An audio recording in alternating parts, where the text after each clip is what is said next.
Hello and welcome to Roadrunner Predictions. Today we're heading to Week 13 for college football action. I'm going to go ahead and list some games and then we'll do a little talk and then I'll go into a recap and so and so. I'm taking Michigan State versus Rutgers. I'm taking Rutgers plus 21.5. I'm taking East Carolina University versus UConn. I'm taking UConn plus 15.5. Marshall versus Charlottesville 49ers. I'm taking the 49ers at plus 7. I have UTM versus Kentucky. I'm taking the dog plus 29.5 at UTM. San Jose State plays UNLV. I'm taking UNLV at plus 7. Florida Atlantic versus UTSA, which is University of Texas San Antonio. That's the Roadrunners. So special motivation for those guys to play just for me tonight at 21 points. Miami versus Florida International. I'm taking Florida International at plus 20.5. And ACU versus Mississippi State. I'm taking ACU plus 37 points. So that's a lot of the dogs I like. Some of the favorites to like today is Nebraska at -5. Don't ask why. Nebraska's just been crap at covering spreads all year long, and maybe it's just because I'm a fan. Maybe it's because I don't even know what I'm talking about. I don't know, but I'm taking Nebraska. I like them against crap teams. Usually they play well against teams that aren't performing well, and that would be Maryland. And I'm not even going to talk about this bowl discussion of, hey, if they win out, they can get in the bowl. I mean, it's not very likely. Iowa is the better team for sure this year, and it's going to be a tough beat if they can actually pull that off. Even let's say if they were to even beat Maryland.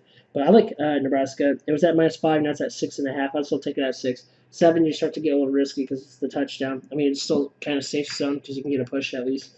But I like Texas Tech -2.5 against K-State, I believe, to the play. I've been on K-State a lot this year. I mentioned them probably almost every single video I've done, but I like Texas Tech.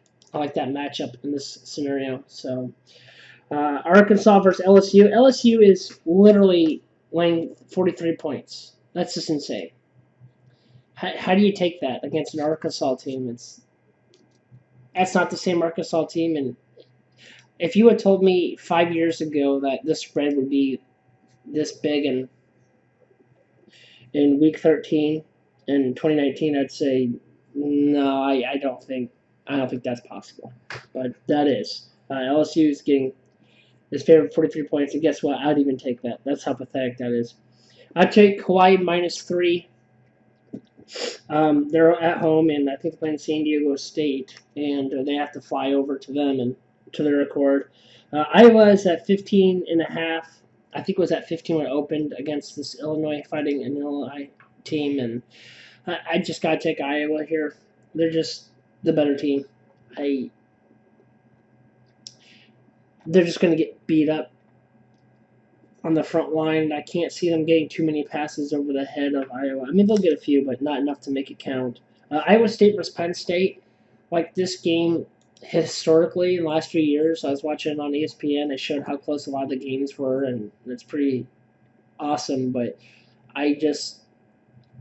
Penn State losing in that fashion, now they have to face the beast. I don't know. I think Ohio State still is the best team in the nation, and I'm sticking by that, even over LSU.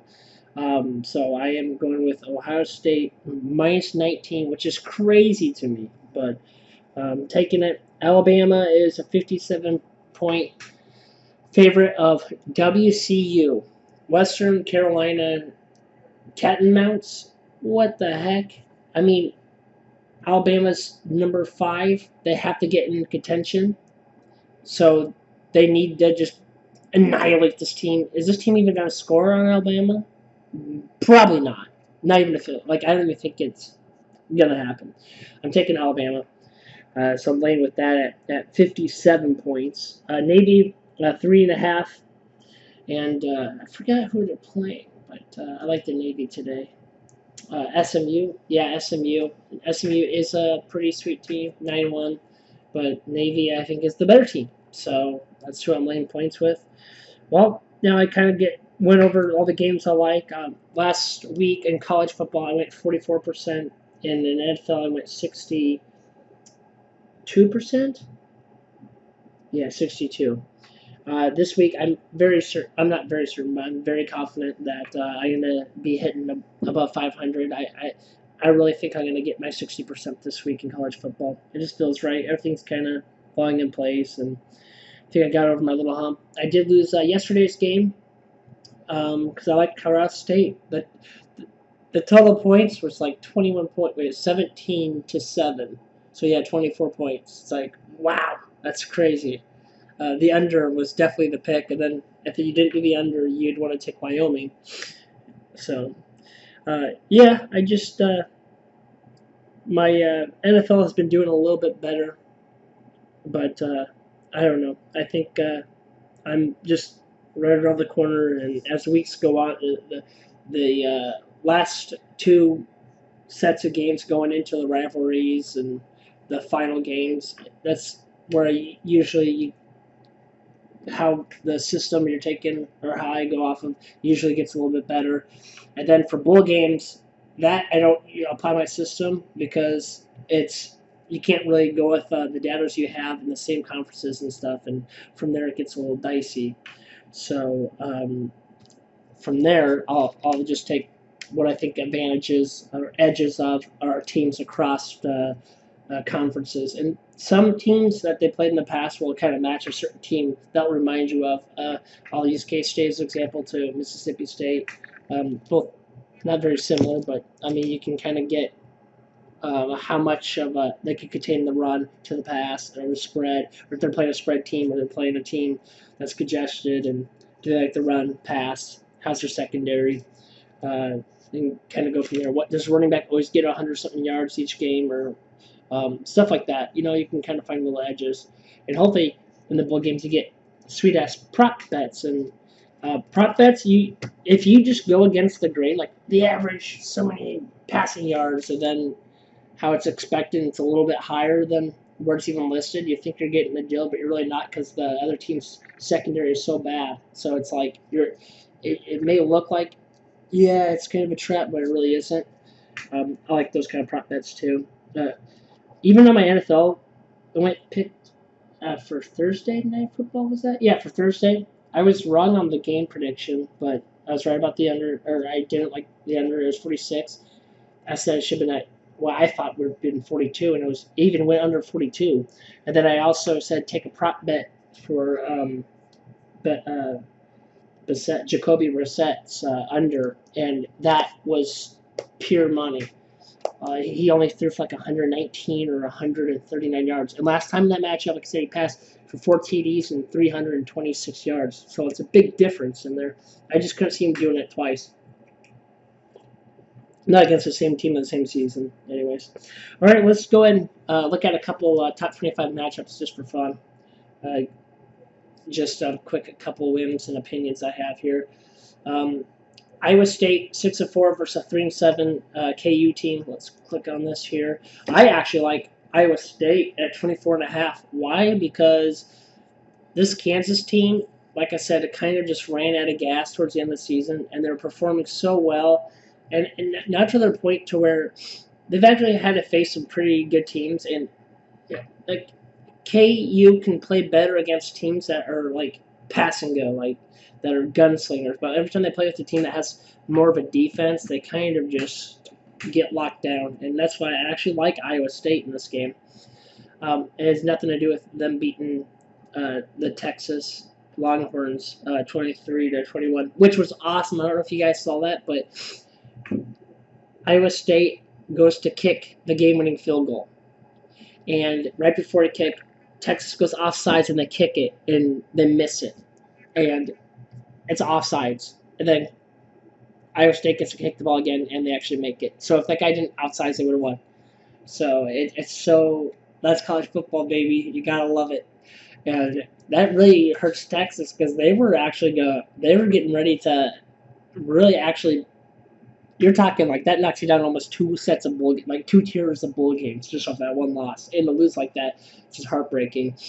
Auburn versus Sam. I'm not going to go into that game. I just don't see how fun that can be. Oklahoma State versus West Virginia. I think this is kind of a trap between West Virginia. I picked them 4 or 5 games ago. Who did I pick them against? Yeah, Baylor. I actually liked them in Baylor, and they covered that with ease. I think it was like 21 or 28 points, and they only lost by 3. I stayed away from them against Texas Tech. Then I actually picked them again for to hang with K State, and they actually beat K State. And I'm picking them to actually lose this game because this isn't their matchup. Cowboys gunslinging. They can hang with teams that have better balance, but the teams that can pass, I think, can overrun them because their secondary is that bad. Except for West Virginia, I know they had that witch hunt against Baylor. For some reason, they just played really well against that quarterback they did last year. And when I was watching the film, I'm like, I was like, I'm not buying it. I'm like, I think West Virginia is going to be able to hang with them. And that's just by film analysis. And I think here you're going to get kind of almost the same thing. Oklahoma State's favored only 6, but I think they're going to prevail. And we're going to take the 6. All these picks I'm doing right here aren't my fully researched picks. These are just my opinions going down some of the top 25 games and matchups on ESPN. We have the Fighting Illinois versus Iowa Hawkeyes. It's 15.5. I'm like Iowa. I already have them actually on my real pick, so I'm just not buying the Illinois passing threat and rush threat. And I mean they've had some good wins for their program. I think they're definitely on the up. Michigan State, I don't even know what to say about them anymore. I did pick Michigan State to hang with Michigan just because, like I said, anytime you're doing research on that game, it always doesn't make sense anyway. So I just throw out the research. I just take points, no matter who's getting points in that game over the years. And it's actually worked out very well because Michigan State has pulled it off many times. And usually Michigan's the favorite. Even when it's like 2.5 points for Michigan, you take the points of Michigan State, and Michigan will win by 1 point or 2 points. It's like crazy. So that's just an edge I have in there that I just, no matter what it is on that matchup, I take it every year, and I just take the points, regardless of how the season's going for either team.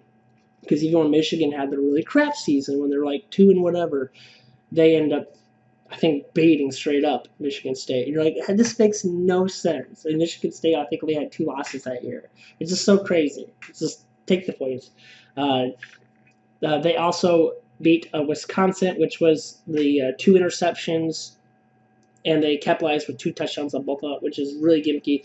Played against a Michigan team, which is actually more like this Iowa team than any of the foes. I guess Wisconsin too, so you can take 2 because I'm going with like the best lines in the game, but the secondary for Iowa Hawkeyes is immense too. So I just can't see them being able to trick play their way out of it like they could to for most of the other matchups. So Iowa, I think, is very good at watching film and like literally learning the other team's playbook, or I don't know, because I've seen them lock down so many trick plays. I was very surprised that Nebraska even got one off on them last year to cover the points, even though they shouldn't have covered the points. And of course, I had Nebraska, but that's just because I was a fan. And we don't really like our Hawkeyes that much. It's kind of annoying. And then they think Nebraska's annoying, so it makes for a really good rivalry. Yes, I know they just came off the good win. Iowa came off a great win on Minnesota. I liked Minnesota that game. I did, but I also had it marked as maybe a trap bet. I just didn't know. Vegas knows. Vegas knows best, right? Let's go to Minnesota Northwestern. I wanted to take Northwestern. I was trying to find an edge to take Northwestern, and I can't. I'm going with Minnesota. They're just the better team. And I think Northwestern's to the point to where with 2 wins, they're just like, okay, we don't even know what to do anymore. We don't even know what to do anymore. And UMass is one of the worst teams in the nation. And Northwestern was favored like 43 points. I seriously thought they could, because there's teams in Division II that were beating UMass by that spread. And I'm like, okay, well, even a correct Northwestern team should be able to. No, way wrong. Forget about it. So bad play on that, but we like Michigan this game. Penn State, Iowa State, like I said, I just want to make this game relevant. I want to say, yeah, I really think like I said, I lost all faith in the Nittany Lions. They just got me to believe, and then they threw it away. And I'm not giving them, even though they lost to an undefeated Minnesota team, I'm just not giving it to them. That hurt my feelings too much, and I can't get over it. So I'm taking Ohio State, the best team. Don't even care that they're 10-0 and won every game against the spread, except for the last game when they went to Rutgers. At that point, up to that point, they were 9-0, I think, against the spread, ATS, all time, or against the spread, is what that stands for. Boston College versus Notre Dame. Like I said, I think people are been big on Boston College throughout most of the year.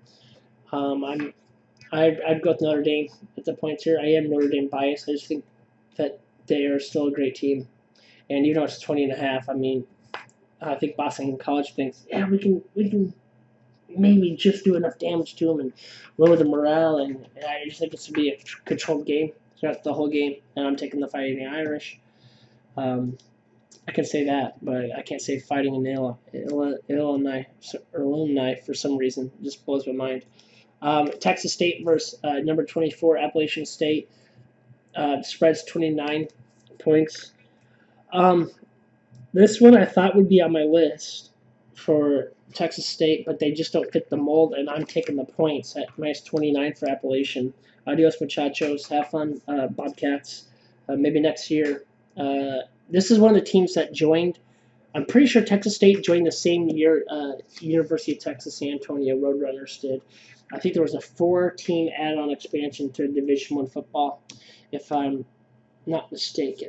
And, I forgot what year that was, but it was actually more years than I thought. When I went to go look it up a few months ago, I'm like, yeah, I think it was about 4 years ago. And I looked it up, it was like 8 years ago. And I'm like, oh my God, I'm getting old.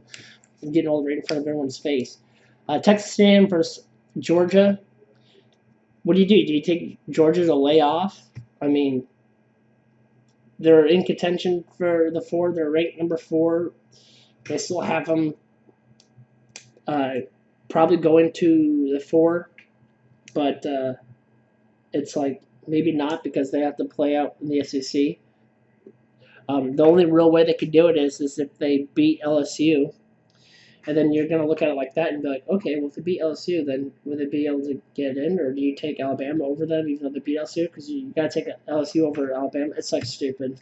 That's why I'm rooting for the Ducks to just keep annihilating and get a contention and have the right team. I don't know what team we'd need to lose at this point, but we'll find out the next week. We'll know, okay, well, if this team loses and the Ducks win the Pac-12, they should get the bid to go in, and that would be awesome. Because I'm telling you right now, that team is very underestimated. Yeah, the first guys, they're week 1, they lost to Auburn, and Auburn's 7-3 right now. I think that's a pretty forgiving loss. And then, yeah, the Pac-12 may not be as stout as the rest of the league, but they have a lot of good teams. Maybe not a lot of great teams, but a lot of good teams. And the Ducks have literally handled them all correctly every game. So they're doing everything right, and they did play. I know the one game they had to win, they didn't, and it sucks because week 1, it's like, hey, yeah, we can't win a national championship, but they're playing like they still can, and they still might be able to. So hopefully they can get in there. Let's go to Texas versus Baylor. What do you guys think? Should I get back on the Texas Longhorns, even though I'm never on them? Baylor losing to Oklahoma 34-31. Texas losing to Iowa State University. And that game was +7 Texas, so we covered on that game. I thought maybe that was a trap game because it seemed too good to be true. I'm like, wait, a historical team that normally annihilates this team, and you're getting +7. And you're still a good team. I was like, oh, I don't know about this. We're taking Baylor. -5, yeah, I like it. Baylor's here to stay and here to show that, you know what, you got first pick on quarterback for 25 years. Now you guys got too political. You got caught up in your own banter. and we're still here to make you play or pay for it. And they're literally losing quarterback battles to TCU. No, I can't really say Texas Tech so much, but Baylor and all the other 15 great Division One Texas teams. That's obviously a joke. I think there's 8 Division One, maybe it's 9 Division One Texas teams. Yeah, some that you don't even think about. And they're like, oh yeah, they are. Yeah. Let's go to Michigan, Indiana. I'll do one more after this, and we'll call that quits. Michigan is favored 10 against Indiana Hoosiers. What's your problem, Bob? I like Michigan. Adios, Indiana. I'm sorry. Yeah, they played better than I thought against Penn State, but still 7. It's a little more against Michigan. Michigan's been playing with great force ever since they lost to Penn State. Both teams lost to Penn State by the same margin, 7. So I'm just taking what I think is the better team, and that's Michigan. I don't think Indiana has enough juice to air it out or get around this Michigan team or front line. They're going to do a lot of trick stuff, and they're going to find out, like, no, I've already seen this, get out of here. Maybe take the wind out of the Hoosiers pretty quick, and from there I think Michigan Wolverines will just continue the pounding. So, well, go ahead and comment below if you like any looks or you think I'm crazy to take any of these particular picks. Thank you for watching Roadrunner Predictions. Have a wonderful evening.